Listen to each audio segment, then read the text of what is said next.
আবহাওয়ার সাথে না একটা মনের অদ্ভুত সম্পর্ক আছে, অন্তত আমার কাছে তো তাই মনে হয়।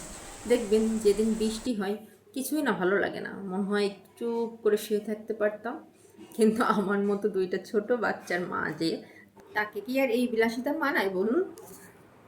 তাই জন্য এই সব বিলাসিতা বাদ টাদ দিয়ে চলে এলাম রান্নাঘরে।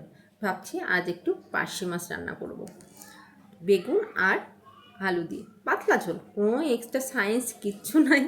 নর্মাল যেমন সবাই বাসায় রান্না করে শুধু সেটাই রান্না করব। তো আমি এই যে সব কিছু সুন্দরভাবে গুছিয়ে নিয়েছি, আর আমি এই পুরো রান্নাটা কিন্তু করব সরিষার তেলে। আমরা কিন্তু পার্শে মাছটা ভীষণ ভালো খাই।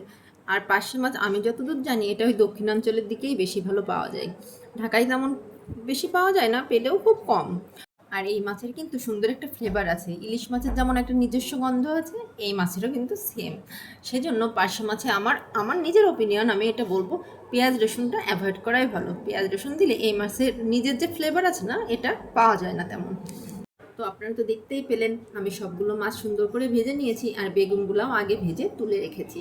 আর আমি ওই একই তেলে কিছু কালো জিরে ফোড়ন দিয়ে নিয়েছি, আর মশলা হিসেবে দিয়েছি জিরা বাটা আর কাঁচামরিচ বাটা, যেহেতু আমি শুকনো মরিচটা খাই না।